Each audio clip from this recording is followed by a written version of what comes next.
اللہ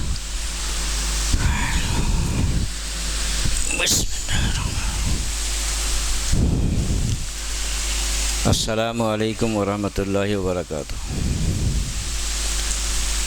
الحمدللہ الذی لم یتخذ ولدا ولم یکن له شریک فی الملک ولم یکن له ولی من الذل وکبرہ تکبیرا۔ اللہ اکبر۔ اشہد ان لا الہ الا اللہ وحدہ لا شریک لہ واشہد ان محمدا عبدہ ورسولہ۔ اما بعد، قال اللہ تبارک و تعالی فی القرآن المجید: فاعوذ باللہ من الشیطان الرجیم، بسم اللہ الرحمن الرحیم۔ حامیم والقرآن المبین، انا انزلناہ فی لیلۃ مبارکۃ انا کنا منذرین فیہا یفرق کل امر حکیم امرا من عندنا انا کنا مرسلین رحمۃ من ربک انہ هو السمیع العلیم۔ محترم سامعین، یہ سورۃ دخان 44 نمبر کی صورت ہے جس کی ابتدائی آیات تلاوت کی گئی ہیں۔ ان آیات کے مطابق حامیم یہ حروف مقطعات ہیں، اس کے کوئی معنی نبی کریم صلی اللہ علیہ وسلم سے منقول نہیں ہیں۔ والقرآن المبین، قسم ہے واضح کتاب کی، یعنی قرآن مبین کی۔ انا انزلناہ فی لیلۃ مبارکۃ انا کنا منذرین، بے شک ہم نے اس کتاب کو کیا کیا؟ لیلۃ المبارک میں، بابرکت رات میں نازل کرنا شروع کیا۔ اور کیا ہے؟ انا کنا منذرین، ہم ہی بندوں کو باخبر کرنے والے ہیں، ڈرانے والے ہیں، آگاہ کرنے والے ہیں۔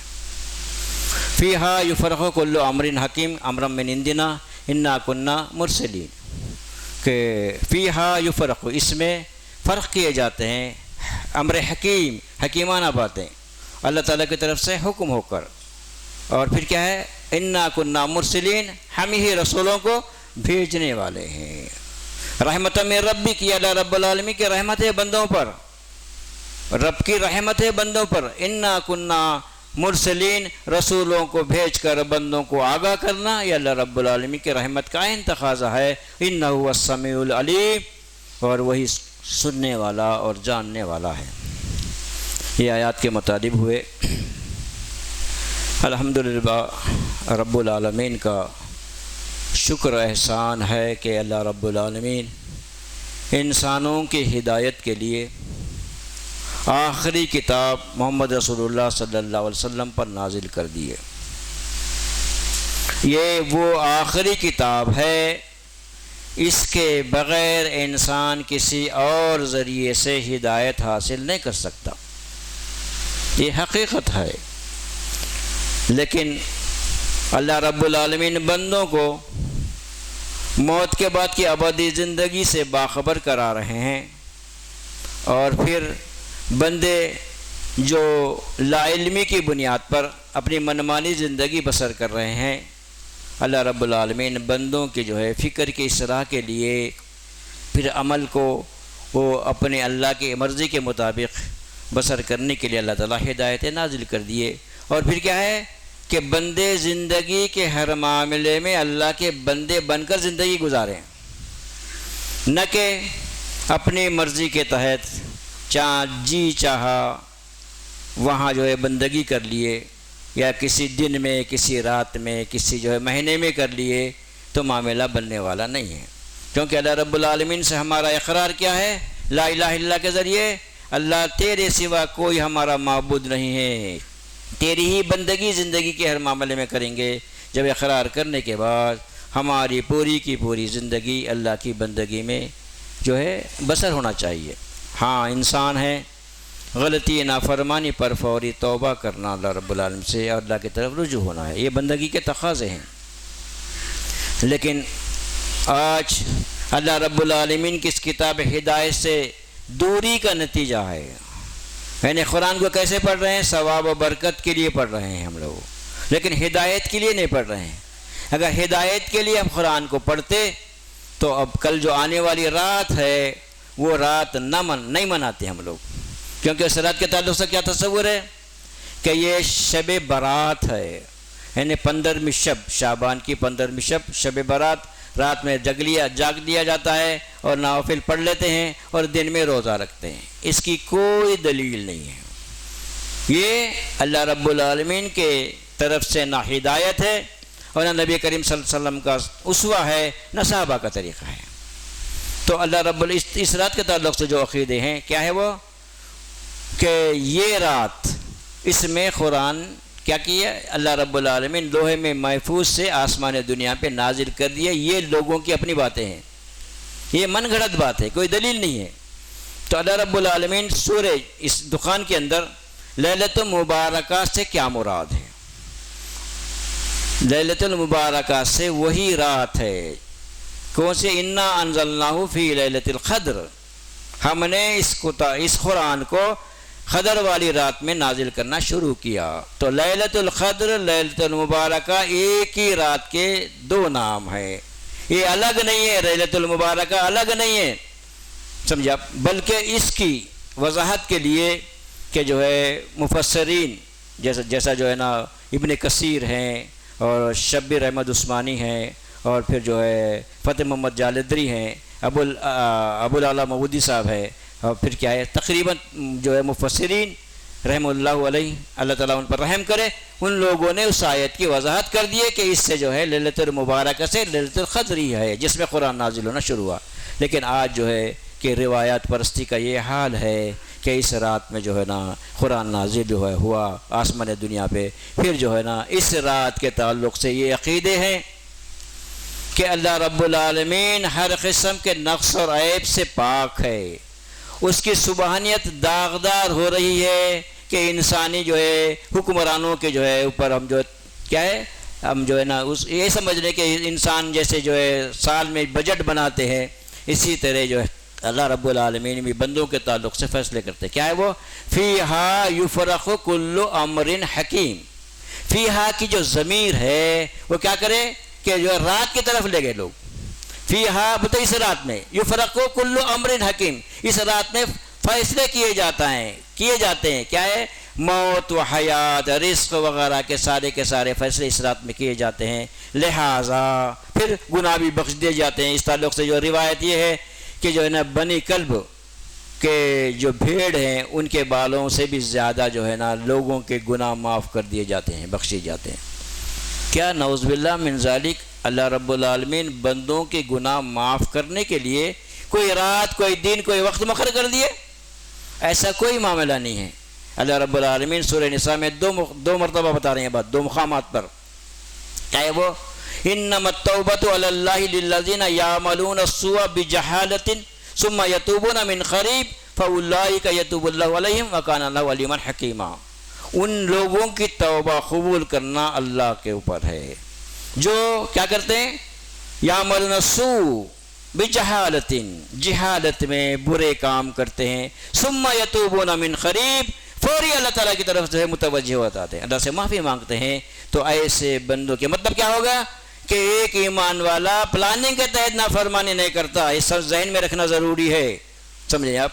اگر اس سے ہو جاتی ہے تو ہونے کے بعد میں اسی میں زندگی بسر کرتے نہیں رہتا، سمجھے آپ؟ نافرمانی کی زندگی بسر کرتا نہیں ایمان والا، بلکہ ثم یتوبون من قریب، فوری اللہ رب العالمین سے معافی مانگتا ہے۔ تو اللہ رب العالمین کیا بولے؟ فاولئک یتوب اللہ علیہم، اللہ رب العالمین ایسے بندوں پر متوجہ ہوتے ہیں، وکان اللہ علیما حکیما، یہ اللہ رب العالمین کا جو قانون ہے، قانون مغفرت کے علم کے تحت ہے، اور اللہ کون ہے؟ حکیم ہے، بندوں کا فائدہ ہی اللہ کے پیش نظر ہے، سمجھے آپ؟ پھر اللہ رب العالمین یہی بات بتا رہے ہیں کہ وَمَن يَعْمَلْ سُوءًا أَوْ يَظْلِمُ نَفْسَهُ ثُمَّ يَسْتَغْفِرِ اللَّهَ يَجِدِ اللَّهَ غَفُورًا رَحِيمًا، جو شخص برائی کرے اور اپنی جان پر ظلم اور زیادتی کرے، ثُمَّ يَسْتَغْفِرِ اللَّهَ، اپنے گناہوں کی اپنے پروردگار سے معافی مانگے، اللہ رب العالمین کو غفور رحیم پاؤ گے، بولے رب العالمین۔ پھر اللہ رب العالمین اپنا قانون سورہ طٰہٰ میں بتا رہے ہیں کہ اللہ رب العالمین کیا ہے؟ توبہ کے تعلق سے یہ بات کہ جو لوگ توبہ کرتے ہیں، گناہ کے بعد توبہ کرتے ہیں، پھر ثم اہتدیٰ، اس پر جمے رہتے ہیں، سمجھے آپ؟ تو اللہ رب العالمین ایسے بندوں کی گناہوں کو معاف کر دیتے ہیں۔ گناہ کے بعد توبہ، توبہ کے بعد عمل صالح اختیار کرنا، اس پر جمے رہنا، سمجھا؟ تو اللہ رب العالمین سے بندوں کے تعلق سے بتا رہے ہیں کہ اللہ معاف کریں گے.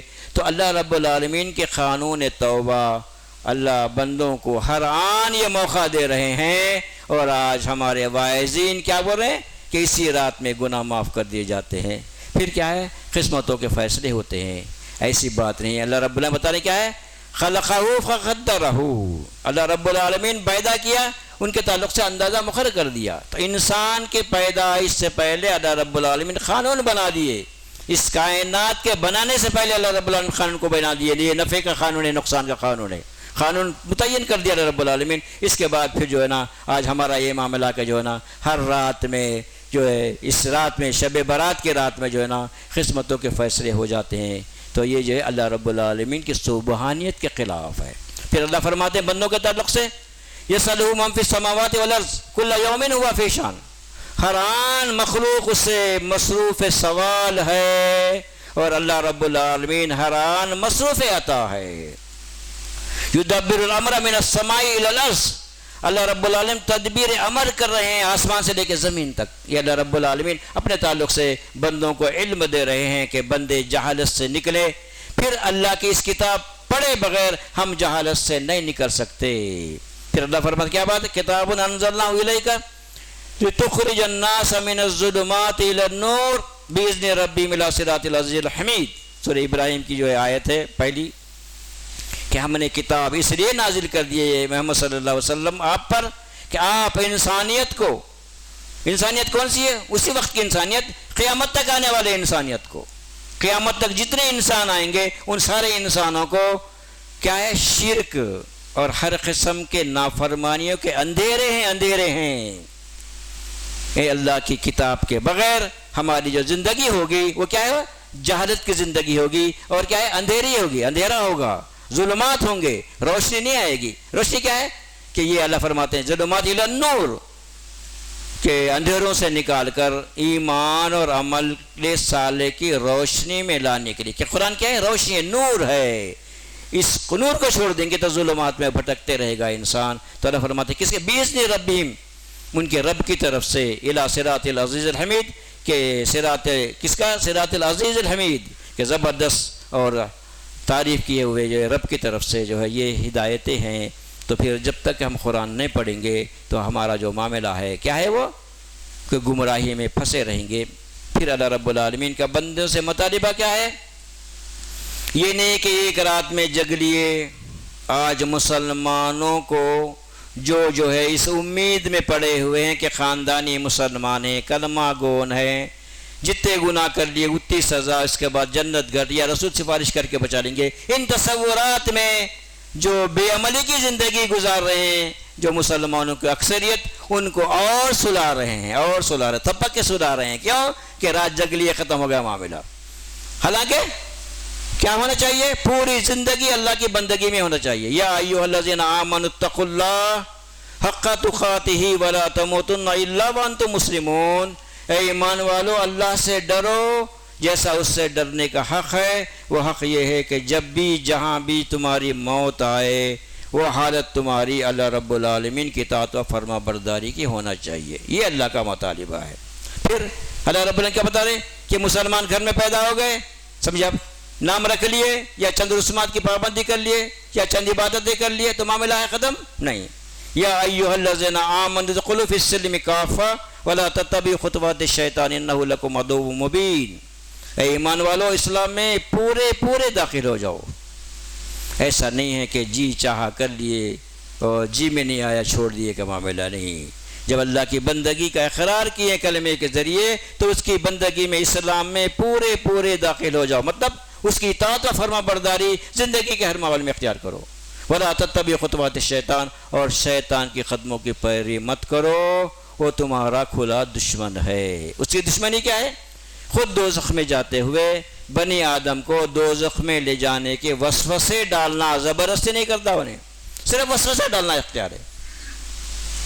پھر کیا ہے؟ اسے وسوسے کیسے کہ اس کے وسوسے بالکل بودے ہیں، کمزور ہیں، سمجھا. تو اس کی کوشش یہی ہے کہ بنی آدم کو دوزخ میں لے جانے کی جو ہے نا وسوسے ڈالتا ہے. اب اس وسوسے پہ عمل کرنا یا انکار کرنا یہ انسان کے اوپر ہے. یہ کب ہوگا؟ کہ جب ہی انکار کرے گا شیطان کے وسوسوں کو جو موت کے بعد کی ابدی زندگی پر یقین رکھتا ہو. وَبِالْآخِرَةِ هُمْ يُوقِنُونَ، جو آخرت پر ایمان تو ہے لیکن وَبِالْآخِرَةِ هُمْ يُوقِنُونَ، آخرت پر یقین رکھتے ہیں. اصلی زندگی آخرت کی زندگی ہے، وہاں کا نفع ہی اصلی نفع ہے، وہاں کا نقصان ہی اصلی نقصان ہے. اس بنیاد پر اپنی زندگی بسر کرتے ہیں. تو اللہ فرماتے ہیں یقین کی کیفیت ہونا چاہیے. دنیا میں انسان زندگی جو بسر کر رہا ہے، ظاہر ہے جو بھی معاملات کاروبار کرتا ہے یقین کی بنیاد پر ہی کرتا ہے. کسی سے سن لیتا ہے تو ظاہر ہے اس کو سننے کے بعد سنی بات پر عمل نہیں کرتا، اس کی تحقیق کرتا ہے کہ واقعی اس میں نقصان ہے یا فائدہ ہے. تو نقصان بلکہ اندیشے نقصان سے انسان فراری ہے. اگر یہ بول دیا کہ بھائی جو ہے اس میں نقصان ہونے والا ہے تو ارے بھائی فلاں صاحب بولے وہ تجربہ کار ہے، وہ نہیں کرنا چاہیے. تو یہ انسان اپنی عقل کو استعمال کر کے دنیا میں معاملات کو طے کرتا ہے، لیکن اللہ رب العالمین کے تعلق سے یہ معاملہ ہے کہ جو ہے ہم کیا کر رہے ہیں، منمانی زندگی بسر کر رہے ہیں. اور پھر کہ اس رات میں جو ہے نا کیا کر رہے ہیں. اچھا پھر اس رات کے اندر جو بگاڑ ہے وہ کیا ہے کہ مرنے کے بعد مرنے والوں کی روح دنیا میں واپس آتی ہے. یہ تصور سمجھا آپ، جس کی وجہ سے اس کو مردوں کی عید بھی کہا جاتا ہے. سمجھا آپ، مردوں کو سال میں بلا لیتے ہیں یا جو ہے نئے مردوں کو اس میں شامل کر دیتے ہیں. سمجھا آپ، تو پھر اس کے بعد میں وہ جو ہے اس میں شامل ہو جاتے ہیں. تو یہ تصورات ہیں جو بالکل غیروں کے تصورات ہیں، جو اللہ رب العالمین کی کتاب ہدایت سے صرف نظر کا نتیجہ ہے. تو اللہ فرماتے ہیں جس کو ہم ہلاک کیے، کہ اللہ فرماتے ہیں کہ جن کو سورہ انبیاء کی آیت ہے کہ استغفر اللہ، جن کو ہم ہلاک کر دیتے ہیں اس دنیا میں واپس نہیں آ سکتے. تو اللہ رب العالمین کا قانون یہ ہے کہ جو مر گئے کسی حیثیت سے بھی دنیا میں واپس نہیں آ سکتے، خواب میں بھی نہیں آ سکتے. اب یہ بولنا کہ جو ہے نئے وہ کافروں کے تعلق سے ہے، نیک روحیں آ سکتی ہیں، کہ تصور پیدا ہو سکتا ہے. شیطان ہے، کھلا دشمن ہے، کسی نہ کسی طرح انسانوں کو چاٹی دینا ہے. تو اللہ رب العالمین وہ بھی بیان کیے سورہ یاسین کے اندر. اللہ رب العالمین اس جو ہے شخص کی جو ہے بات، جو پیغمبروں کی دعوت کو جو ہے نا قبول کر لیتا ہے، گواہی دیتا ہے، تو ان کی گواہی پر قوم ان کو شہید کر ڈالتی ہے. تو شہید کرنے کے بعد میں ان کے الفاظ کیا ہے، حسرت کے کلمات ہے کہ قیل ادخل الجنہ قال یا لیت قومی یعلمون بما غفر لی ربی وجعلنی من المکرمین، کہ اللہ رب العالمین فیصلہ کر دیا جنت میں داخل ہو جاؤ. کون ہے؟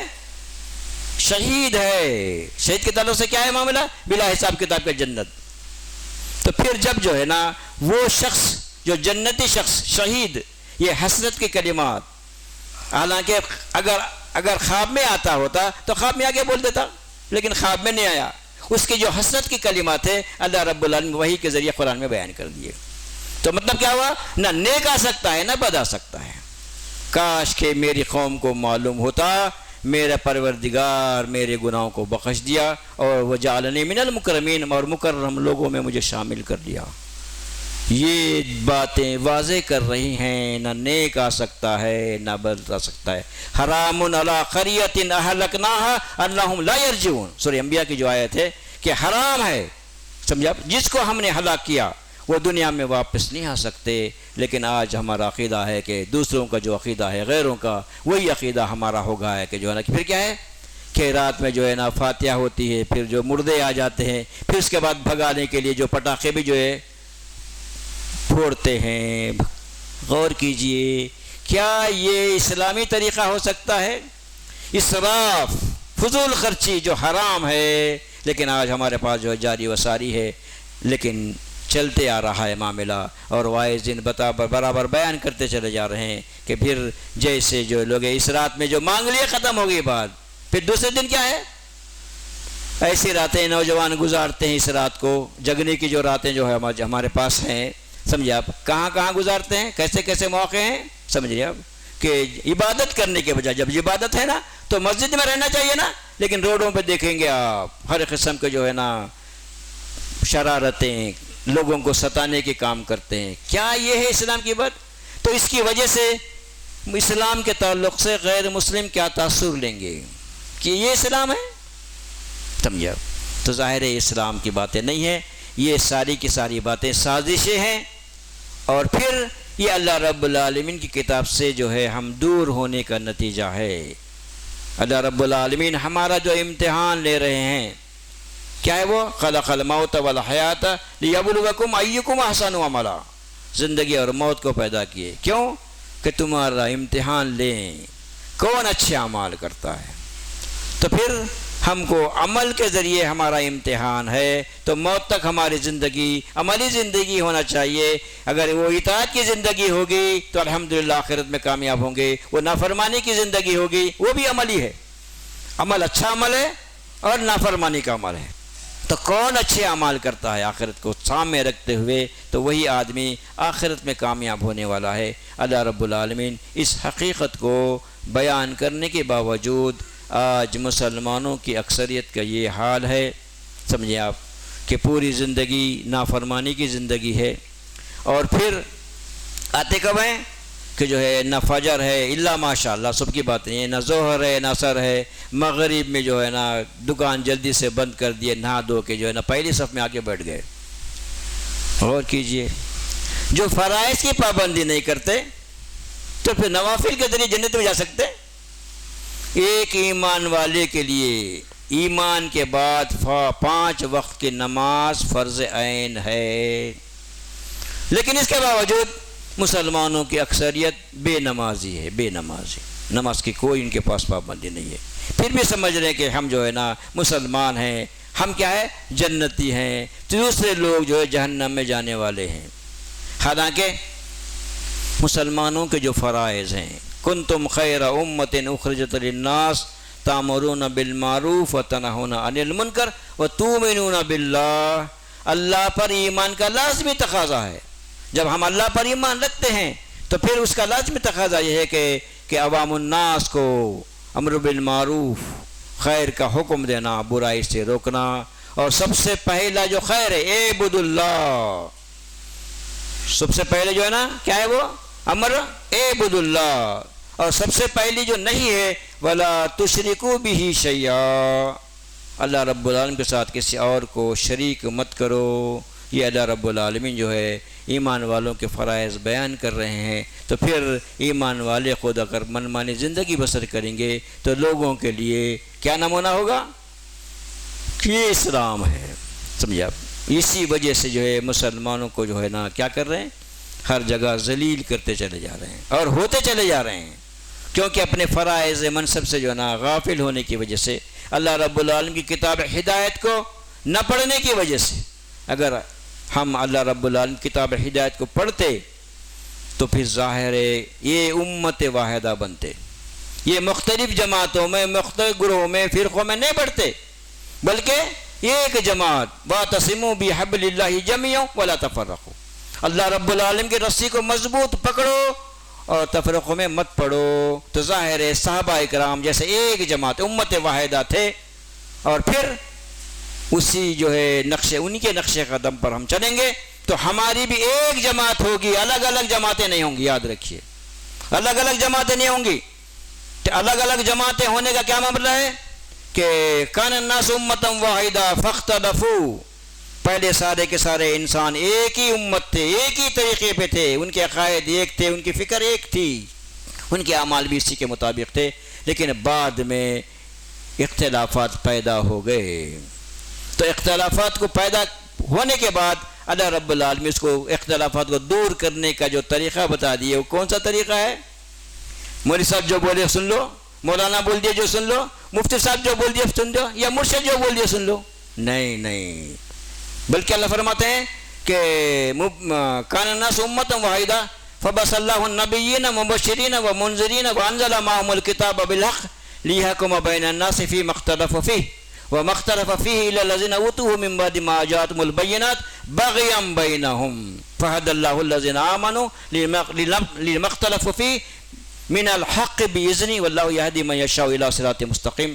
213 نمبر کی جو آیت ہے سورہ بقرہ کی، بہت بنیادی حیثیت رکھتی ہے کہ سارے کے سارے انسان ایک امت واحدہ تھے، اختلاف کیے، تو پھر اللہ کیا کرے؟ مبشرین و منذرین، صحیح راستہ بتانے کے لیے، بندوں کو یعنی منزل ایک ہے، سارے انسانوں کا مقصد حیات مغفرت جنت ہے، اس مغفرت جنت کو حاصل کرنے کا طریقہ ایک ہی ہے، مختلف طریقوں ہم اختیار نہیں کر سکتے۔ تو اللہ رب العالمین کیونکہ شیطان انسان کا دشمن ہے، وہ انسانوں کو جو ہے نا گمراہی پہ ڈالتا ہے، مختلف راستوں پہ ڈالتا ہے، تو اللہ رب العالمین بندوں کو راستہ بتانے کے لیے کیا کرے؟ مبشرین و منذرین، لا الہ الا اللہ کی دعوت پیش کیے، اس کو قبول کرنے والوں کو جنت کی خوشخبری سنانا، انکار کرنے والوں کو دوزخ کے وعید سے ڈرانا، یہ انبیاء کا کام تھا۔ پھر کیا کرے؟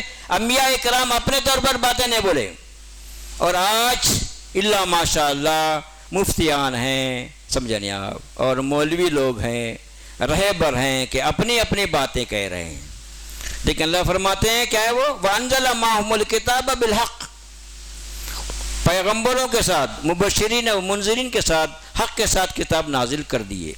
مقصد کیا ہے کتاب نازل کرنے کا؟ کہ اس لیے نازل کر دیے وَأَنزَلَ مَعَهُمُ الْكِتَابَ بِالْحَقِّ لِيَحْكُمَ بَيْنَ النَّاسِ فِي مَا اخْتَلَفُوا فِيهِ، لوگوں کے درمیان میں جو اختلافات ہیں ان اختلافات کو کتاب کی روشنی میں حل کرے۔ تو آج جو امت محمدیہ ہے، امت واحدہ ہے، مختلف گروہوں میں بٹ گئی ہے، تو امت واحدہ بننے کے لیے کیا طریقہ ہے؟ کتاب کی طرف آنا۔ وَمَا أَنزَلْنَا عَلَيْكَ الْكِتَابَ إِلَّا لِتُبَيِّنَ لَهُمُ الَّذِي اخْتَلَفُوا فِيهِ، ہم کتاب اس لیے نازل کر دیے کہ تمہارے جو آپس کے اختلاف ہیں، عقائد کے اختلاف ہیں، عقائد کے بگاڑ کو کتاب کی روشنی میں دور کر لو، یہ بنیادی بات ہے۔ لیکن آج ہم بول رہے ہیں کہ کتاب پڑھیں گے تو اختلاف میں پڑ جاتے، حالانکہ کتاب نازل کریں اختلاف کو دور کرنے کے لیے۔ تو اختلافات کو دور کرنا ہے، امت واحدہ بننا ہے، تو اللہ رب العالمین کتاب ہدایت کو پڑھنا بہت ضروری ہے۔ اگر یہ اختلاف کو دور نہیں کریں گے تو اللہ فرماتے ہیں کہ فاختلفوا ولو شاء اللہ، اگر اللہ چاہتا تو ان کو جو موقع دیا ہے سوچنے سمجھنے کا، اختلافات کو دور کر کے امت واحدہ بننے کا جو موقع دیا ہے، اگر وہ موقع نہیں دیتا، اللہ پہلے سے اس بات کو طے نہ کرنا ہوتا تو جیسے اختلاف کیے فوری فیصلہ کر دیتے۔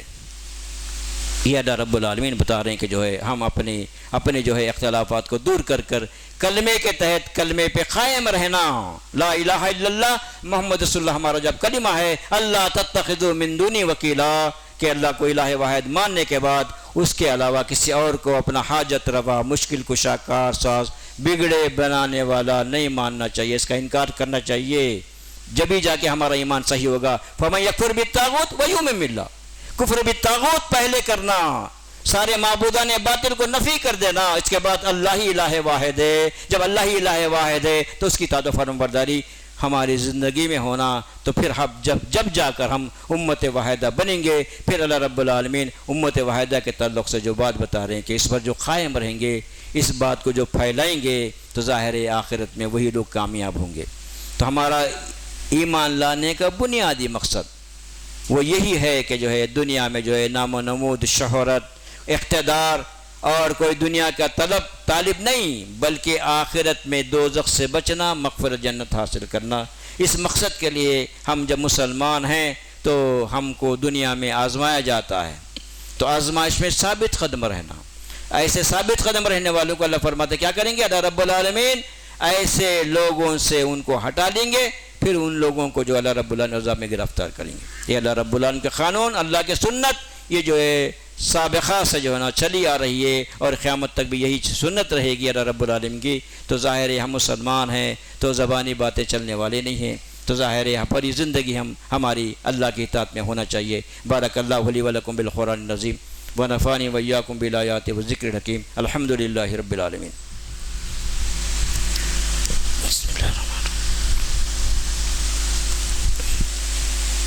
الحمدللہ نحمدہ ونستعینہ ونستغفرہ ونؤمن بہ ونتوکل علیہ ونعوذ باللہ من شرور انفسنا ومن سیئات اعمالنا، من یہدہ اللہ فلا مضل لہ ومن یضللہ فلا ہادی لہ، ونشہد ان لا الہ الا اللہ وحدہ لا شریک لہ، ونشہد ان محمدا عبدہ ورسولہ۔